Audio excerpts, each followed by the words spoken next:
Oi, gente, tudo bem com vocês? Estamos começando o Brasil Consciência dessa semana, uma realização do SINDCT, o sindicato que representa os servidores do INPE, do DCTA, do CEMADEM e da Agência Espacial Brasileira.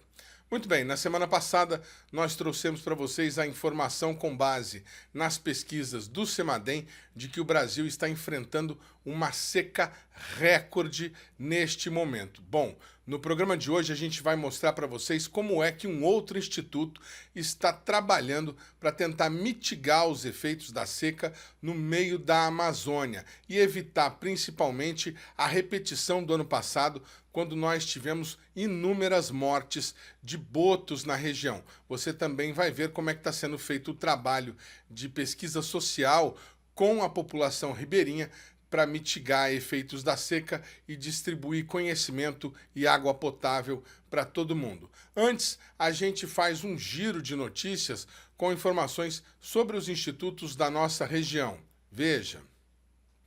Ainda falando do CEMADEM, o Instituto divulgou a criação de uma nova plataforma para comunicação direta com as defesas civis de todo o país.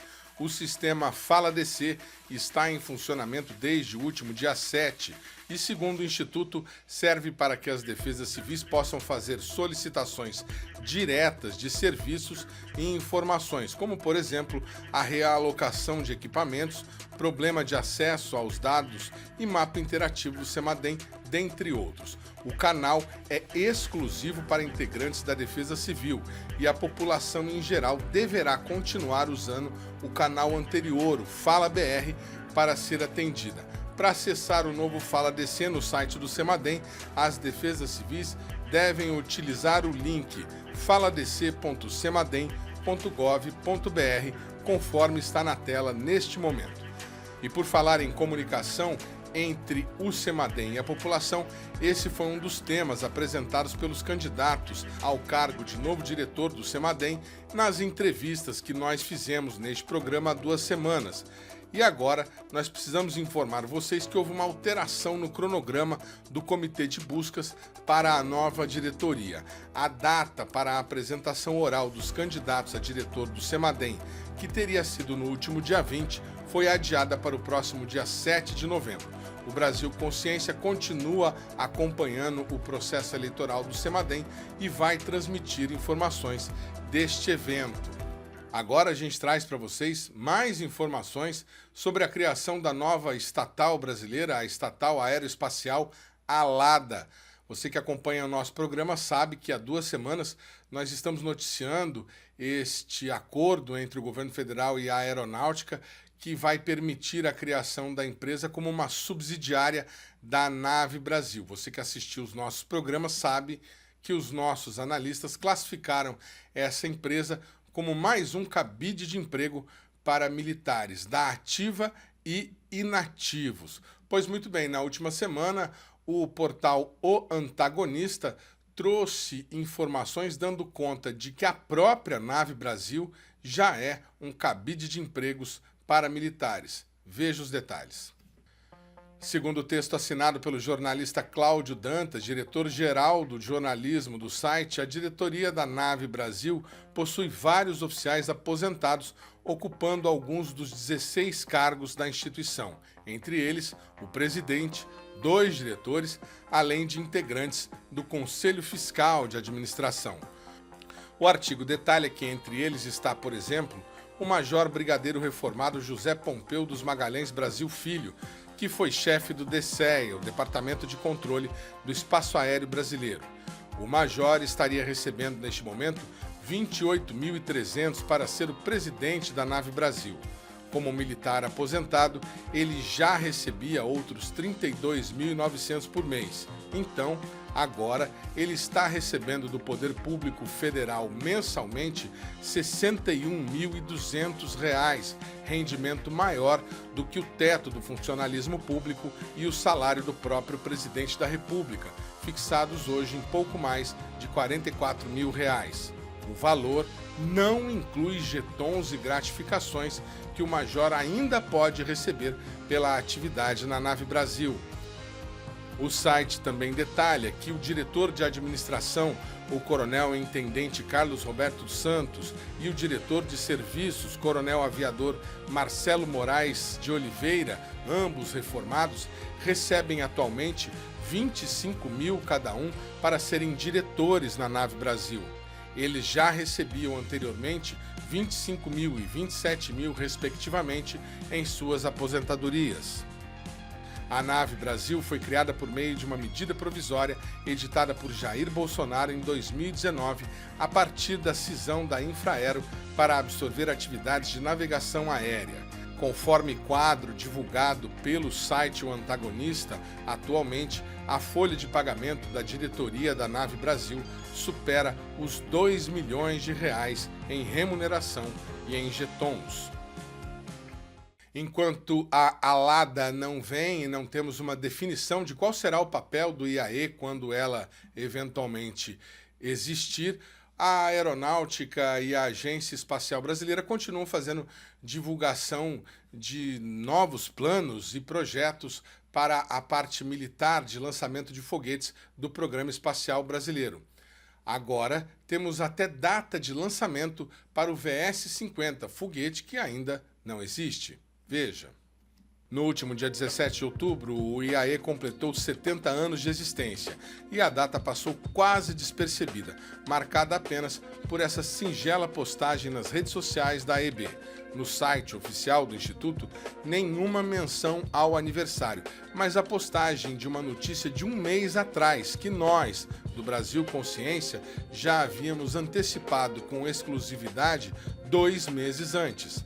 A notícia foi a visita dos oficiais do IAE ao DLR na Alemanha, que teve como motivo oficial a discussão da continuidade do programa VLM e a construção de seu antecessor, o foguete de testes VS-50.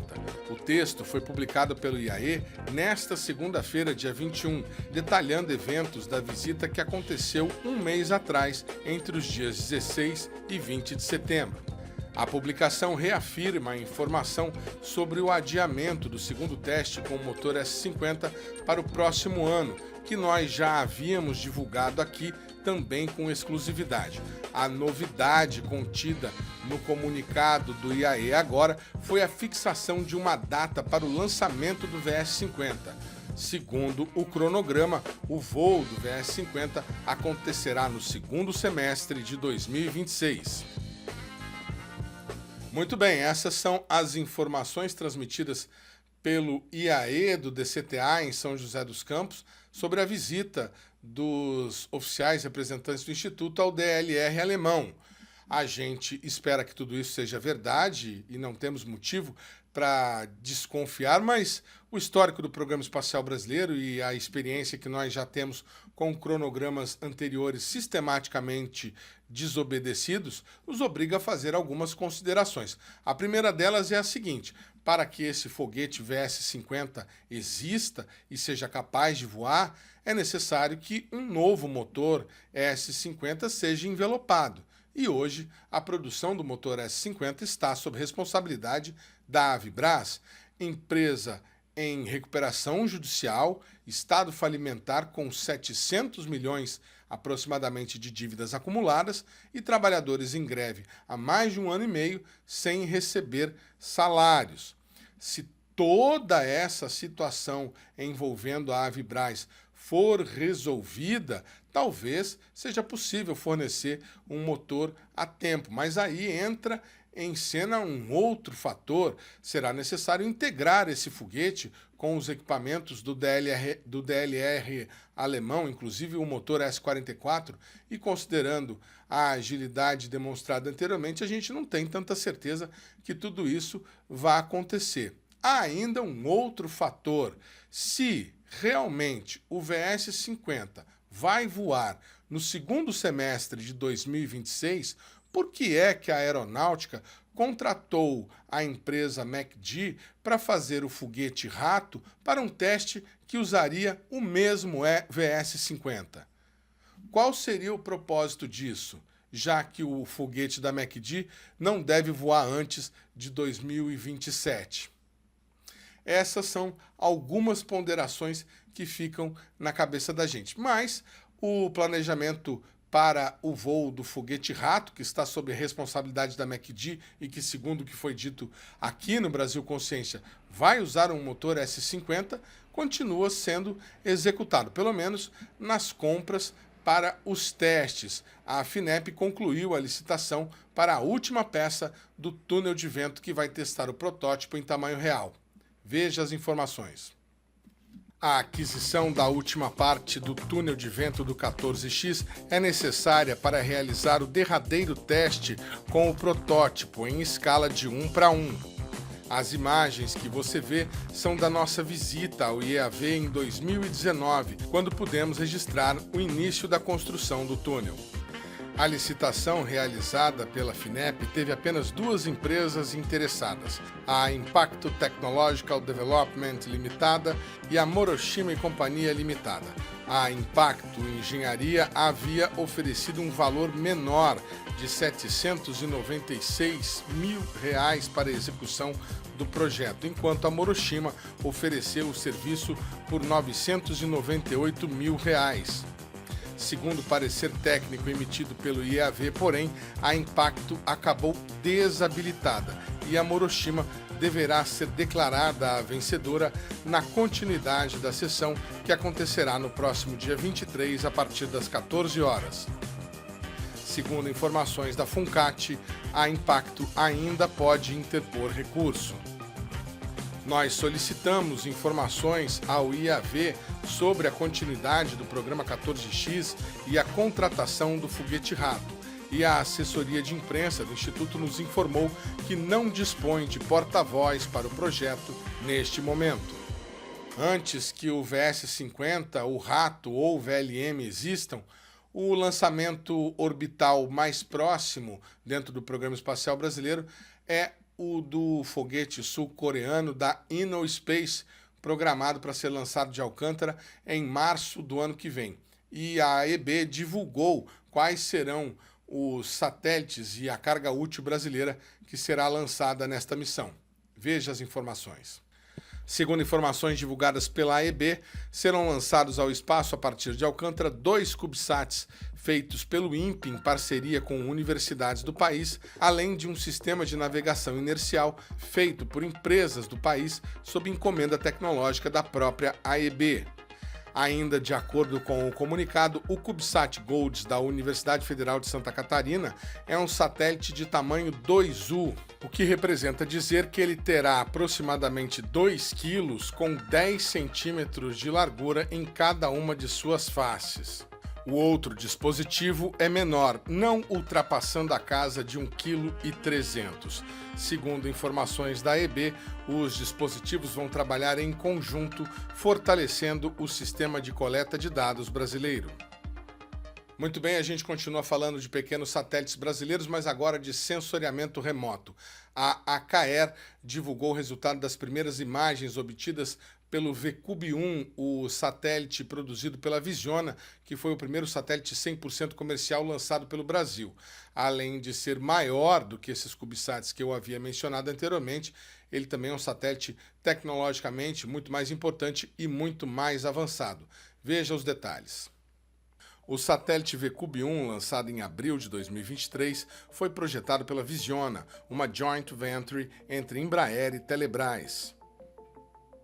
Em sua carga útil, o VCube-1 leva uma câmera produzida pela Opto Space e Defense, uma empresa do grupo ACAER, na qual o Brasil Consciência já esteve, para mostrar o desenvolvimento das câmeras MUX e WFI que equipam os satélites Cibers e Amazônia.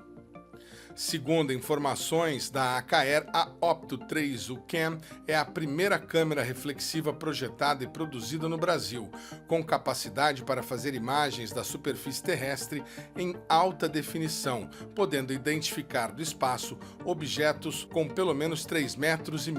A câmera dispõe de um sistema óptico composto por 3 espelhos e sensores de alta frequência para compensar o movimento do satélite, garantindo imagens de qualidade. O VCUB-1 foi um satélite financiado pelo governo federal por meio da FINEP e nós entrevistamos representantes da Visiona sobre o funcionamento dele recentemente. Confira. Em que pé que está esse novo satélite brasileiro de sensoramento remoto?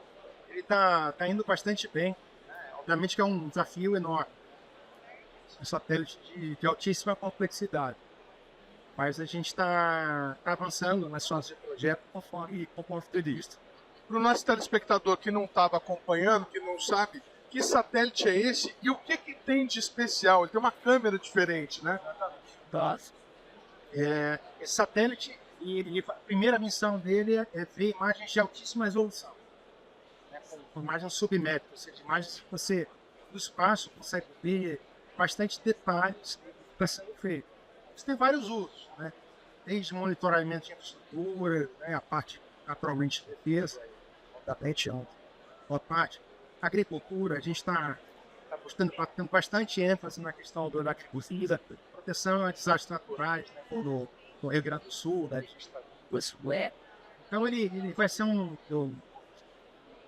artefato, vai ter potencialmente muito uso prático para a nossa economia. O programa Brasil Consciência vai para um rápido intervalo e, na sequência, você fica por dentro das ações que estão sendo tomadas pelo Instituto Mamirauá para tentar mitigar os efeitos da seca no Amazonas. É um instante só, não sai daí.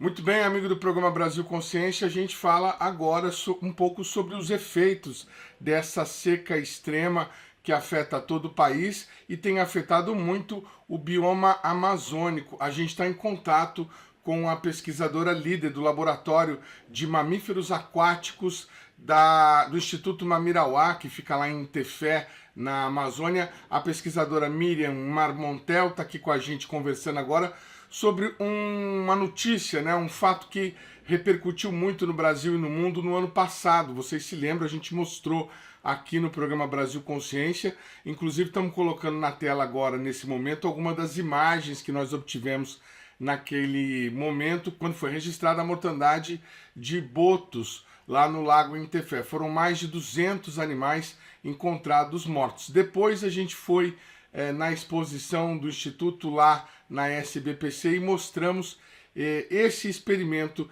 que eles estavam fazendo. Veja. E no nosso stand, nós trouxemos para a pessoa que vem aqui sentir a temperatura da água que chegou ao Lago Tefé, que é onde aconteceu a mortandade dos botos.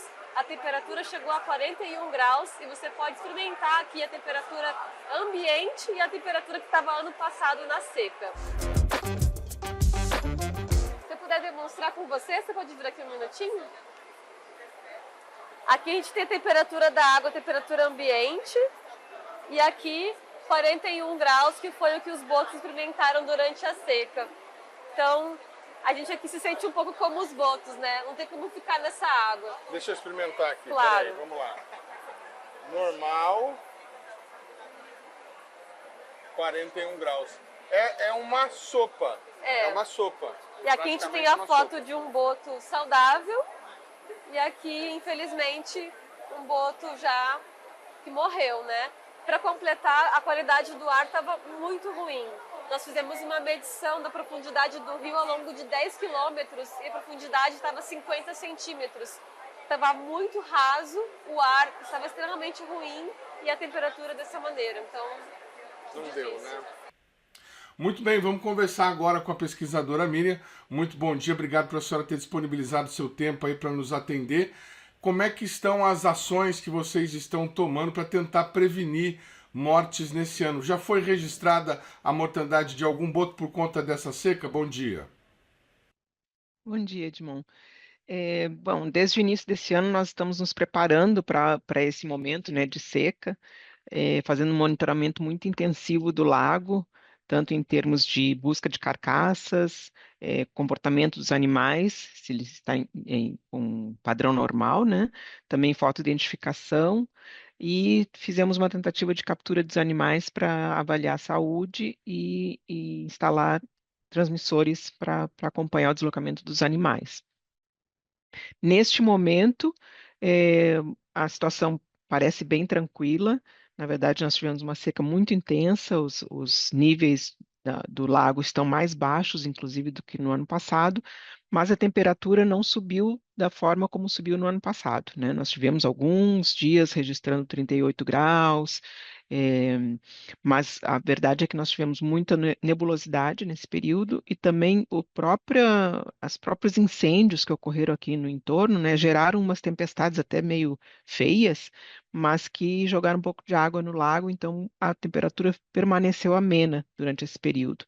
Então, nesse momento, os animais estão bem, não ocorreu mortandade associada à temperatura, mas nós registramos sim algumas mortalidades associadas ao fato de que o lago está muito raso e tudo muito concentrado em um canal por onde passam botos, jacarés, peixes-boi, peixes, né, e todos os tipos de embarcação que se aproximam da cidade. E nessa situação nós tivemos casos de atropelamento de animais, né, cortes com as hélices de barco, tivemos um caso de abarroamento e também casos de interação com redes de pesca, né, que é mais ou menos comum também durante a seca, mas foi exacerbado nesse momento, porque, novamente, toda a biota, né, e todo o ambiente está muito concentrado em um espaço muito pequeno.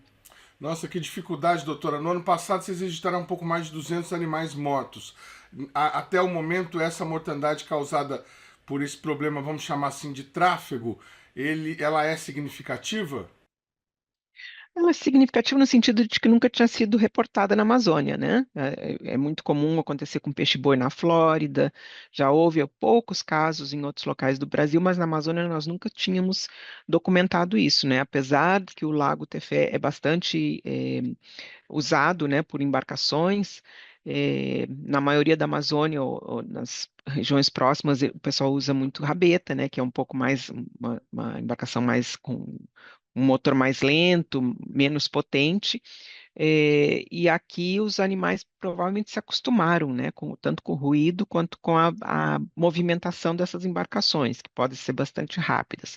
O problema justamente é que ficou tudo muito concentrado num pequeno canal, né? Para as pessoas que não sabem, o Instituto Mamirauá faz esse trabalho no Lago de Tefé, onde há um controle dessa população. Hoje vocês estimam que existam quantos botos vivendo no lago?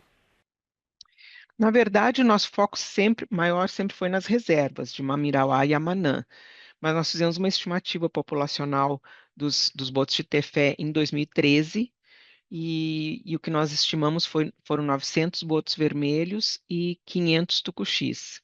Então, verificando, né, o número que nós perdemos no ano passado, 209, que foram 178 botos e 31 tucuxis, é uma porcentagem bastante alta, né, de perda dessas populações. Mas esse ano nós estamos fazendo estimativas a cada 3 meses para ver variação ao longo do ano e ao final do ano compararmos, né, com essa estimativa de 2013 para ver se houve alguma mudança significativa ao longo desses 10 anos. Incluindo os animais de reserva, há alguma estimativa da quantidade de animais que existam? Ele é um animal considerado em extinção, doutora? As duas espécies de boto, o vermelho e o tucuxi, são considerados ameaçados de extinção, né? Tanto pela lista vermelha da IUCN quanto pela lista brasileira. Mas, infelizmente, nós não temos uma estimativa completa para a região toda, porque a Amazônia tem muitas particularidades, né? São várias Amazônias dentro da Amazônia, diferentes tipos de água, diferentes químicas e físicas da água, né? As ameaças que ocorrem em cada um dos rios são diferentes, né? Pode ser hidrelétrica, pode ser mercúrio, pode ser interação com pesca, então isso tudo é uma equação muito grande para se colocar tudo num só. Como a Amazônia é muito grande, nós não conseguimos também cobrir toda ela, né? Nós temos feito ao longo dos anos várias amostragens em alguns dos rios maiores, cerca de 400 quilômetros de cada rio, né? Utilizando uma metodologia bem detalhada e focada na estimativa populacional, e nós temos variações muito grandes, né? Por exemplo, Purus é um rio que tem muita quantidade de botos, talvez com maior abundância no Brasil. O Tefé já não tem tanto, então tem uma grande variabilidade ao longo da Amazônia, e eu acho que nós não cobrimos ainda o suficiente dela para que a gente possa ter alguma média, dar uma ideia maior do que seria, né, a abundância total na região. Estou falando tudo isso para a gente saber a importância do trabalho do Mamirauá, um animal amazônico magnífico, ameaçado de extinção, e como a doutora disse, é impossível para descobrir, até porque a Amazônia é muito grande, e o Instituto Mamirauá não tem tanta gente assim, é uma estrutura bastante reduzida. Para quem não conhece, além desse trabalho emergencial que vocês estão fazendo agora, como é que é o manejo, a proteção e a pesquisa com esses animais mamíferos ao longo do ano normalmente, doutora? O nosso grupo trabalha com 5 gêneros de mamíferos aquáticos, né? O peixe-boi, os 2 botos e as 2 espécies de lontra. Então, nós temos foco muito grande no peixe-boi, nós trabalhamos com a parte de caça, né? Tentando entender os níveis de caça que ainda existem, que são basicamente de subsistência nesse momento. Nós também estamos retomando um centro de reabilitação de peixes-bois órfãos, né? Quando pessoas locais caçam a mãe e fica o filhote à deriva, né? E sem condições de sobreviver. Então, nós reabilitamos esse animal, depois de 2 anos, mais ou menos, nós o soltamos outra vez no ambiente. Com relação aos botos, nós fazemos essas estimativas populacionais em vários rios da Amazônia e também fazemos expedições de captura para avaliar a saúde deles, né? Que foi uma das coisas que nós tínhamos em mente, que em algum momento aconteceria alguma tragédia, alguma crise, né? Como ocorre em outros locais do mundo, mas nós nunca tínhamos imaginado que fosse devido ao calor, né? Pensávamos em alguma doença, alguma poluição, e acabou acontecendo isso que aconteceu ano passado. Então, a gente permanece fazendo esses esforços para conhecer melhor a saúde deles e poder intervir se for necessário, né?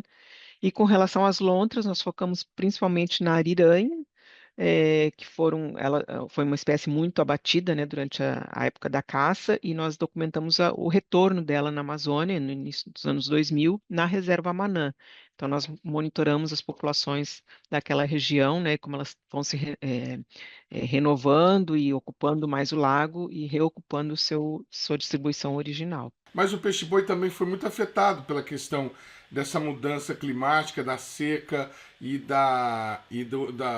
da baixa dos rios, doutora? Existem 2 problemas com relação ao peixe-boi e à seca, né, as mudanças climáticas. Em primeiro lugar, é um evento que acontece normalmente nessa época.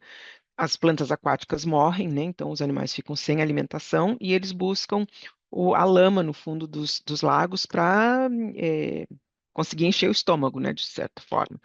E nessa lama, obviamente, tem matéria orgânica em decomposição que supre algumas das necessidades deles, mas eles acabam ingerindo, especialmente se a seca for prolongada, ingerindo muito dessa lama, né, desse sedimento de fundo, e acabam entupindo os intestinos e morrem por isso, né, pela interrupção da passagem do alimento.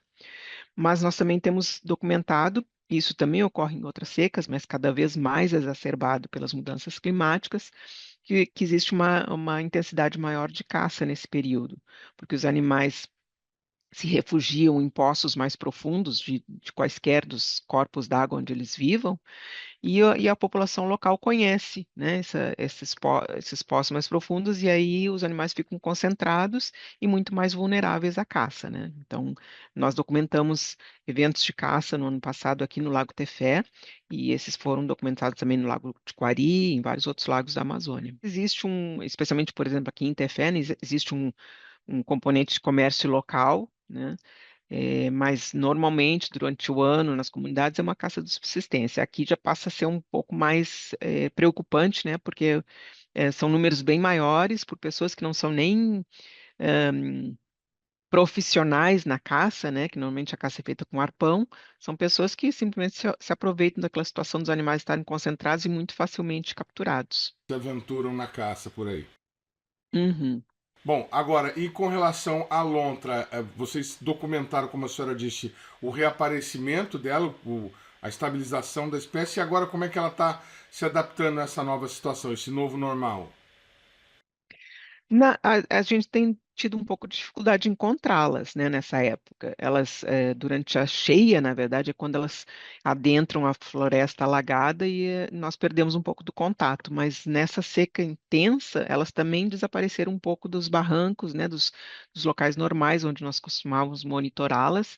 E então, nós também estamos tentando entender o que está acontecendo com as populações de ariranhas nesse momento. Tá certo, eu quero agradecer demais a participação da doutora pesquisadora líder do Laboratório de Mamíferos Aquáticos lá do Instituto Mamirauá pela participação e desejar sorte aí para a doutora Miriam na continuidade do trabalho e na preservação desse importante bioma e dessa diversidade de fauna. Muito obrigado, viu? Obrigada, Edmond. O programa Brasil Consciência vai para um rápido intervalo e, na sequência, a gente continua falando sobre a questão da seca na Amazônia, mas como está o controle do nível dos rios e o atendimento às populações ribeirinhas. No instante, só não sai daí.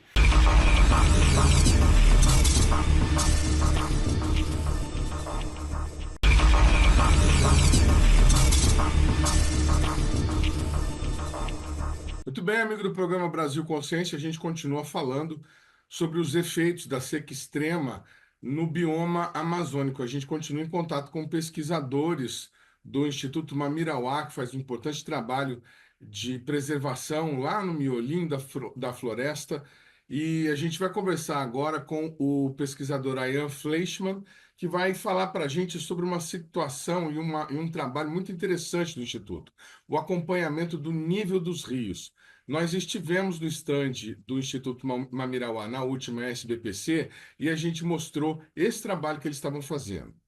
Tem uma coisa interessantíssima aqui que o Instituto desenvolveu depois da seca. Vocês criaram uma rede de olheiros sobre o nível do rio. Como é que é isso? Então, os rios eles são monitorados por réguas. Essas réguas são oficiais, não necessariamente são as pessoas que estão medindo, mas tem pessoas que de fato estão observando e nos dando a indicação.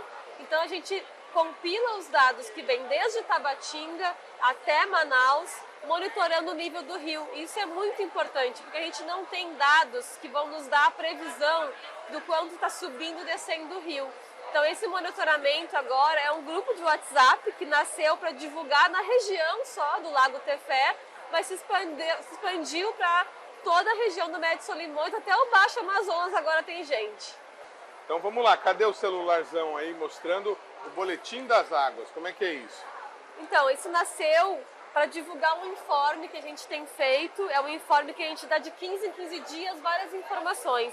Então, dentro dessas informações, a gente mostra como está o nível do rio. E os comunitários, os ribeirinhos, nos mandam fotos de como é que está o nível do rio na sua região. Então, isso também é uma maneira de fazer o que a gente chama de ciência cidadã. Que a pessoa pode contribuir para a ciência, não necessariamente na universidade, mas no seu local de vida, de trabalho. Então aqui é uma foto do Rio Tefé, mostrando o primeiro dia, ano passado, que foi em novembro, que conseguiu entrar um barco para levar suprimentos para a cidade. Então todo mundo ficou sabendo. De 23 para agora, nós temos já 600 pessoas nesse grupo de WhatsApp divulgando. Então aqui a gente tem uma mensagem dizendo, o Rio Tefé baixou 5 centímetros. E as reações são engraçadas. Tem gente que fica, ai meu Deus, 5 centímetros. Que teve dias que baixou 1 metro. Então a gente tem que ficar atento para ver o tanto que está baixando. Aonde a gente está, a gente diz assim, se Tabatinga baixou 10 centímetros, daqui a uma semana em Tefé baixou 10 centímetros. Então é uma maneira de a gente se comunicar.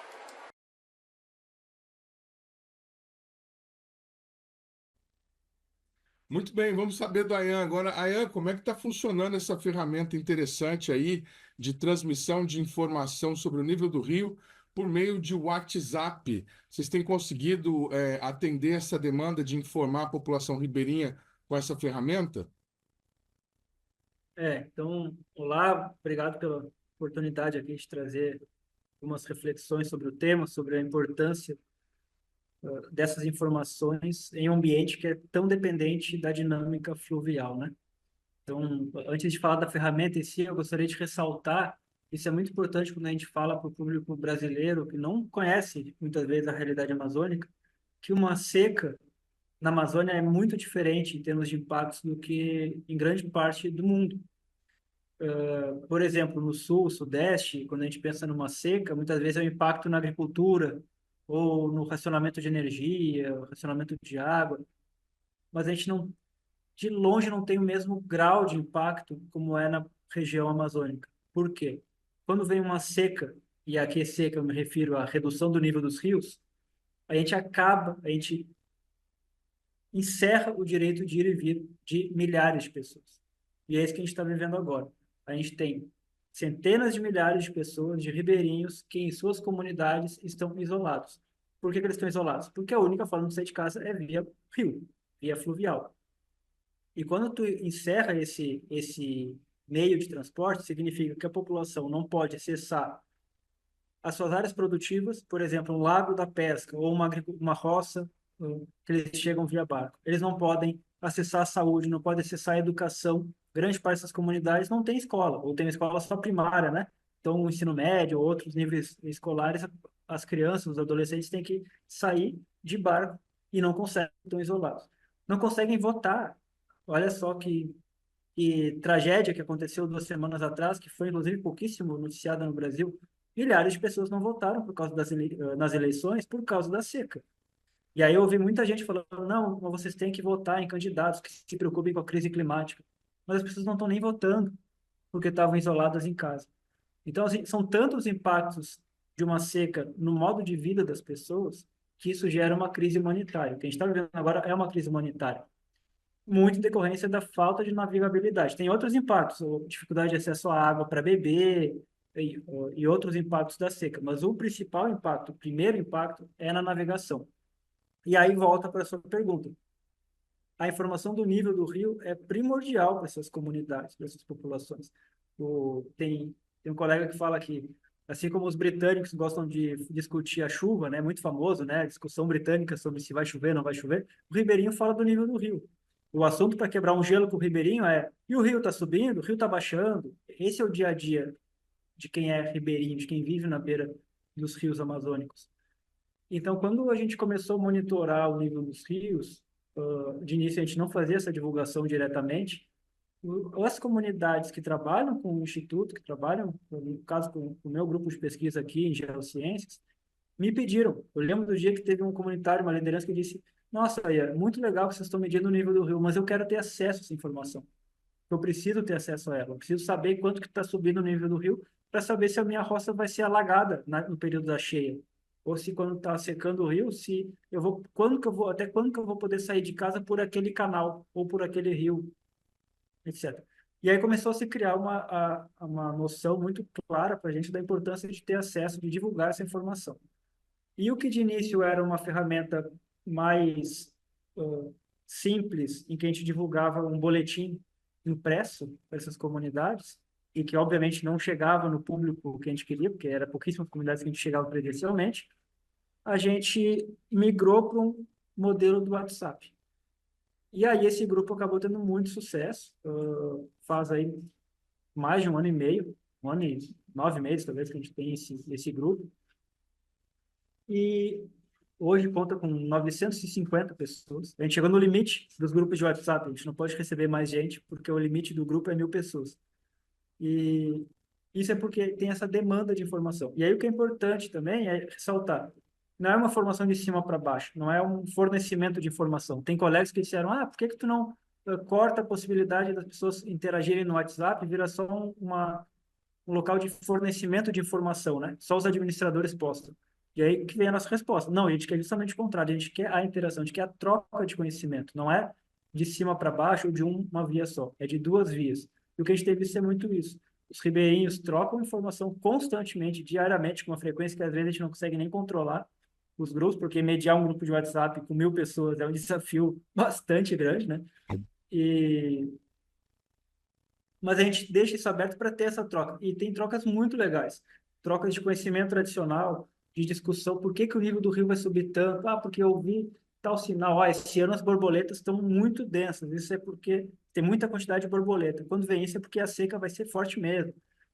o impacto das eleições, o pessoal discutindo diariamente, na semana das eleições, olha, a gente não vai poder votar, olha aqui o pessoal indo votar, o pessoal caminhando com o barco nas costas, tem um vídeo chocante que mandaram ali, mostrando o pessoal caminhando com o barco nas costas para ir votar, 10 horas, e para votar nesses candidatos que estão ainda por cima, né? Então, assim, tem sido muito legal essa experiência, e a gente tem tido um retorno muito positivo de que é uma informação que as pessoas da região são ávidas a ter e não tinham acesso até então, porque não via numa linguagem apropriada para essas comunidades, para esses ribeirinhos, e, por outro lado, é um fórum de troca de informação. Então, quando, por exemplo, semana passada começou a subir o nível do rio Solimões, do Alto Rio Solimões, a gente posta isso, aí vem 15 coraçõezinhos em cima daquela mensagem, todo mundo, glória a Deus, vai subir, aí entra aquela catarse coletiva, é muito interessante de acompanhar. E importante isso que você falou também, porque o ribeirinho acaba se tornando um agente de fiscalização e em loco, né? Ele está lá vendo a régua, então ele pode falar, ó, daqui está tanto, não precisa ter um pesquisador ou algum funcionário do instituto para fazer essa aferição, né? Muito mais prático, inclusive. E lembrando assim, as réguas de medição de nível do rio, existem várias delas. Existe a Rede Hidrometeorológica Nacional, coordenada pela Agência Nacional de Água e Saneamento Básico, que é a ANA, cujo braço operacional em grande parte do Brasil é o Serviço Geológico do Brasil e que mantém essas estações em grande parte da Amazônia. Qual que é o problema? Não está em toda a Amazônia por falta de pessoal, por falta de investimento. Então, o Serviço Geológico Brasileiro não dá conta de manter o sistema operando como deveria, e não é por falta de capacidade. Eu conheço muita gente do Serviço Geológico, são pessoas altamente capacitadas, mas que precisam de mais gente trabalhando, as equipes são reduzidas. E isso fez com que a gente tivesse que suprir isso, de certa forma, criando as nossas próprias estações, em parceria com o próprio Serviço Geológico.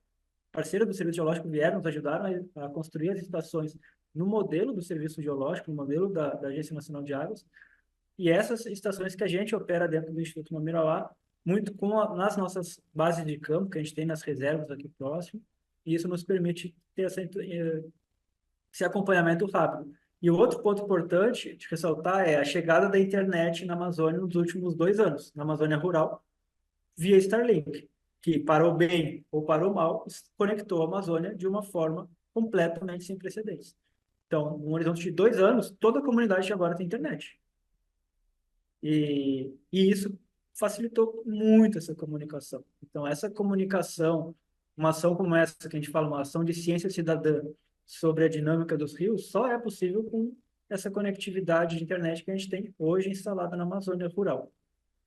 Bom, rapaz, essa tecnologia, essa inovação social realmente é muito interessante saber também sobre esse aspecto da internet. Mas vocês estão fazendo ainda um trabalho, a gente viu aí nas fotos que o pessoal mandou para a gente, um trabalho de conscientização, distribuição de uma cartilha e palestras nas comunidades. Como é que vocês fazem isso e como é que vocês otimizam aí para atingir o maior número de pessoas numa região tão grande quanto a que vocês estão operando por aí?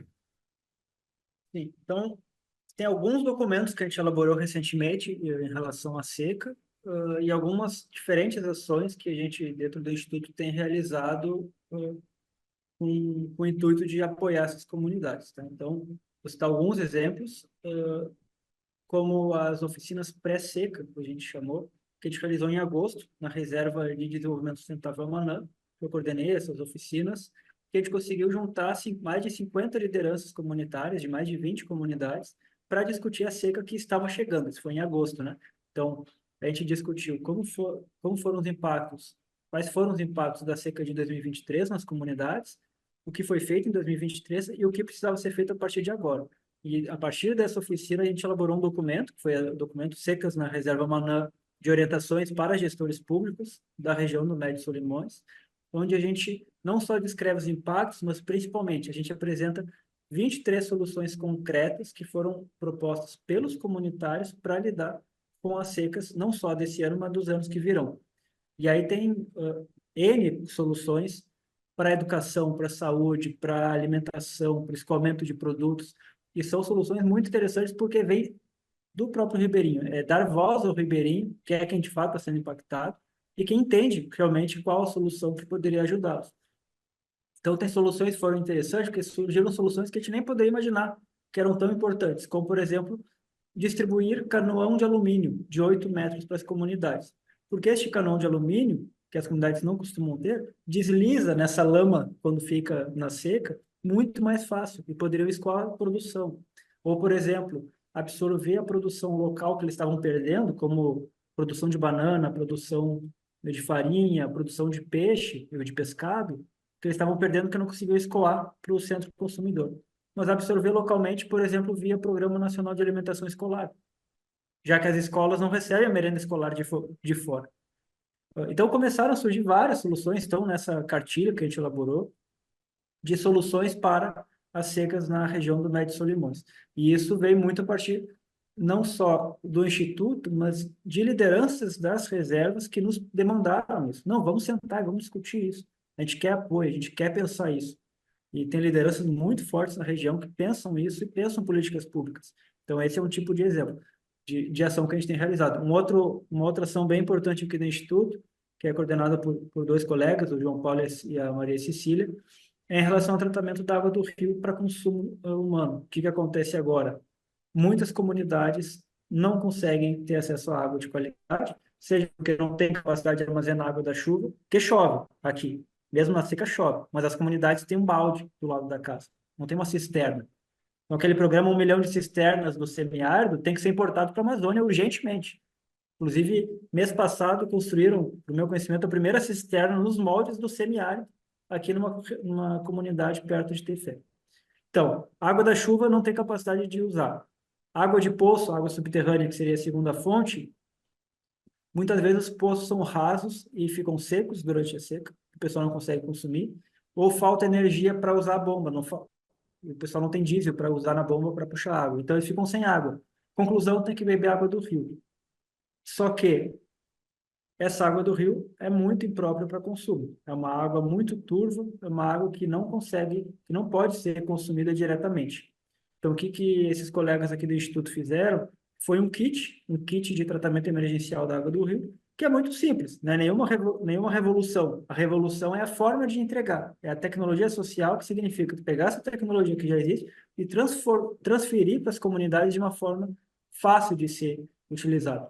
No que consiste esse kit? Sulfato de alumínio, que é o coagulante, né, para tirar o lodo que está na água, hipoclorito de sódio, desinfectante, um filtro. São pequenas coisinhas que juntas somam R$20. O kit custa R$20 e pode tratar 6.000 litros de água, o que dá para uma família passar a seca inteira com tranquilidade, com água para consumo direto.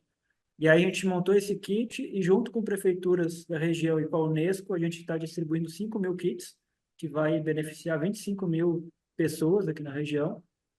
E a gente está fazendo a capacitação dos agentes comunitários de saúde e agentes indígenas de saúde, porque eles têm que ser os multiplicadores de como tratar a água. Porque uma coisa é ter o kit. Ok, eu tenho sulfato de alumínio em mãos, tenho hipoclorito, mas quanto eu coloco? Como eu coloco? Tem uma técnica associada. Como eu faço? Então, a gente fez uma cartilha e um vídeo explicativo, está no YouTube o vídeo, e também a gente tem feito capacitação junto a prefeituras e junto ao Distrito Sanitário Indígena para que haja multiplicadores dentro das comunidades. Essa é uma informação sensacional. Inclusive, a gente entrevistou uma pesquisadora durante a SBPC, trouxemos no nosso episódio, ela falando dessa situação da falta de água potável para as comunidades na Amazônia. Muita gente não imagina, nossa, Amazônia, o Rio Amazonas, não tem água e tal. E realmente uma situação bastante grave. Como está, Ayan, neste momento, a situação do nível dos rios? Você teve uma perspectiva de melhora? Eles continuam com nível baixo? Conta pra gente como é que foram esses últimos dias e qual que é a perspectiva que vocês têm. Sim. Então, assim, a Amazônia é muito diversa, né? Então, o que eu vou falar é do Rio Solimões, que é o rio que eu atuo diretamente e que eu tenho acompanhado mais de perto. A gente teve esse ano seca recorde em quase todos os rios da Amazônia, novamente, né? Ano passado tinha sido seca recorde em grande parte da Amazônia e hoje, esse ano, ultrapassou os recordes do ano passado em quase toda a Amazônia. Não foram todos os rios, mas muitos rios já ultrapassaram o recorde histórico.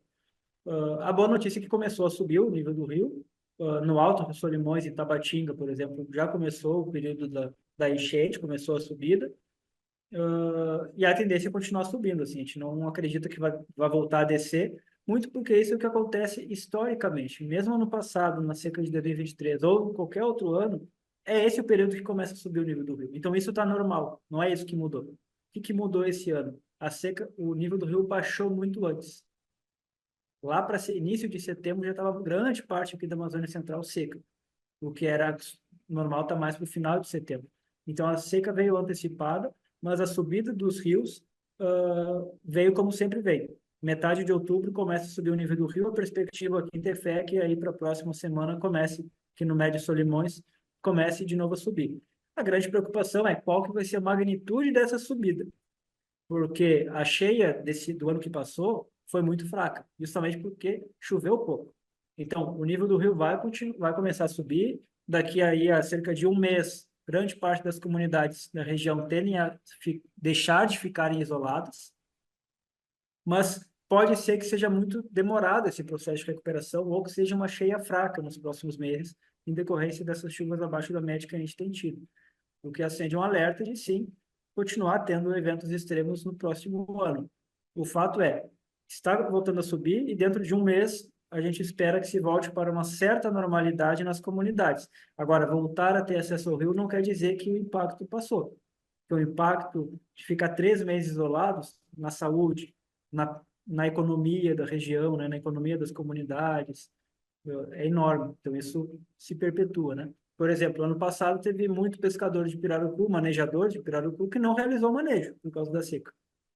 Então, isso gera um impacto econômico no ano seguinte inteiro. E assim se propaga. Se a gente pensar que vai ter 2 anos com potencial não pesca, o impacto é enorme, né? Em comunidades que já são altamente vulneráveis socialmente, etc, etc. Muita gente não sabe que o pirarucu é uma cultura que tem foi instituído um programa de manejo lá no Amazonas e que eles pescam uma vez por ano. Você me perdoe, eu pensei que você monitorava também o Rio Tefé e o Rio Amazonas, mas pelo que você me disse, então é só os Solimões. Mas eu imagino que não seja muito diferente. O Rio Solimões é o Solimões Amazonas, né? Ele se chama Amazonas a partir de Manaus, mas Certo. para os peruanos é tudo Rio Amazonas, por exemplo. É o brasileiro que chama de Solimões esse trecho. Pois não. Isso é uma coisa do Brasil, né? O fato é que a gente, aqui no Instituto Mamirauá, a gente monitora o Rio Tefé, monitora o Rio Solimões e outros lagos da região, o Rio Japurá, o Lago Amanã, o lago da reserva, alguns lagos da reserva Mamirauá. Então tem um conjunto de corpos hídricos que a gente monitora, né? Aqui na Amazônia Central. Monitora diretamente, né? Mas indiretamente com parceiros a gente acompanha a Amazônia como um todo, né? Muito bacana. E eu só uma pergunta, eu fiquei com uma pergunta para fazer sobre a sua primeira explanação lá, a sua primeira resposta, daqueles projetos, todas aquelas ideias, todos, por exemplo, do barco de alumínio de 8 metros, vocês já conseguiram viabilizar isso? Esse é um ponto importante. Primeiro que nós não somos gestores públicos, né? Nós somos um instituto de pesquisa. Então, a gente sempre fica com esse dilema que é, num lugar onde tantas políticas públicas estão ausentes, onde o Estado brasileiro está ausente, muitas vezes quem está no território passa a ser visto como o Estado. Então, durante essas oficinas, teve alguns comunitários que me pediram, tá, mas eu quero saber quando que vocês vão fazer isso. E aí eu tinha que deixar muito claro, olha, eu não vou fazer isso, porque eu não tenho autoridade para fazer isso, competência, meio, recursos, porque não é o nosso papel, né? O nosso papel é criar orientações e buscar a implementação dela com parceiros, especialmente gestores públicos. Então, o que a gente tem feito? Levado essas demandas para várias esferas, a gente já entregou para o governo do estado, já entregou, tinha uma reunião com o Banco Mundial que a gente entregou esse documento, a gente mandou para o Ministério da Saúde, para prefeituras, candidatos a vereadores, né, que a gente teve eleição municipal recentemente. Então, a gente está tentando divulgar. O que de fato dessas 23 soluções propostas já saiu do papel? São algumas delas que já tinham começado a ser implementadas em algumas comunidades, mas não em todas. Então, por exemplo, cisterna para água da chuva. Uma das sugestões é, em comunidades de várzea, que a gente diferencia muito comunidade de terra firme, comunidade de várzea. Comunidade de várzea são aquelas que alagam, né? estão num ambiente que alaga, em média, todo ano. Aí diz, comunidade de várzea é mais complicado de ter poço, porque pode vir alagar e pode prejudicar o poço, é mais complexo de manter um poço, portanto, recomenda-se para essas comunidades aumentar as cisternas ou fornecer cisternas de água da chuva, de captação da água da chuva. Algumas comunidades avançaram. Então, assim, o fato é, essa é uma solução que tem sido implementada, tem crescido, mas não com a velocidade que a Amazônia precisa. Então, algumas dessas soluções, de fato, já foram implementadas e precisam ganhar mais escala. A própria absorção local de produção via merenda escolar já existe em algumas comunidades. A adaptação do calendário escolar não é o momento para ter aula, né? Como é que as crianças vão para a aula? Não tem como. Mesmo quando tem colégio na comunidade, quando tem escola na comunidade, está tão quente que eles têm que cancelar as aulas, porque não tem energia, não tem ventilador, ar-condicionado, né? Nem se fala, né? Isso é fora de questão. Então, assim, a adaptação do calendário escolar é uma medida muito necessária. O período das férias tem que ser agora, para poder não impactar a educação nessas escolas. Com toda Então, essa é uma certeza. medida que tem que ser feita, só que vários municípios não têm isso ainda. Alguns municípios têm, mas não é generalizado. Então, essas soluções estão nesse mundo. Algumas não existem, não foram implementadas, outras já estão em fase de implementação em algumas comunidades, mas precisam ganhar escala.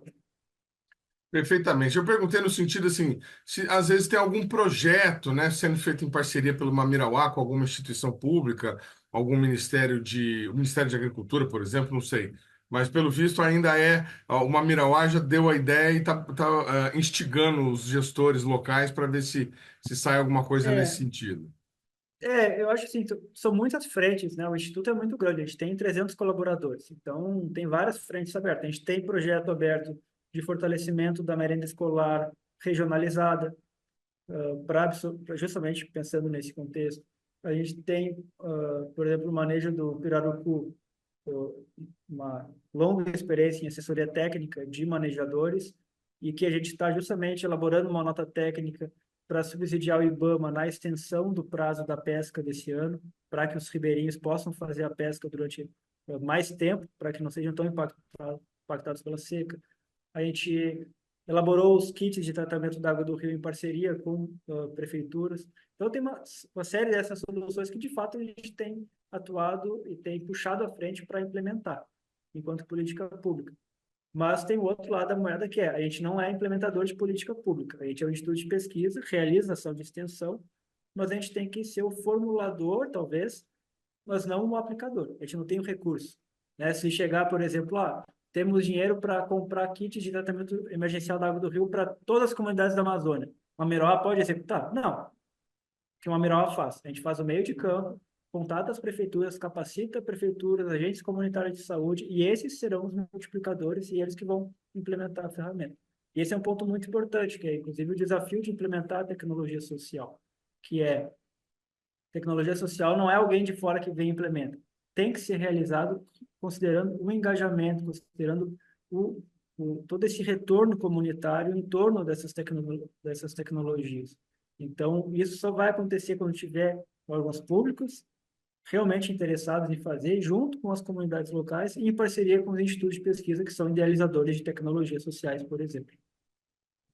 Muito bem, olha, eu quero agradecer demais ao Ian Fleischmann por essa participação aqui no nosso programa, mais uma, trazendo as informações sobre o momento atual, direto da fonte, quem está convivendo lá com a situação da seca na Amazônia. O programa Brasil Consciência de hoje vai ficando por aqui.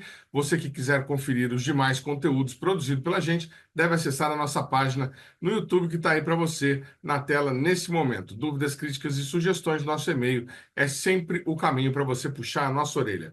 Obrigado, gente. Até a semana que vem. Tchau.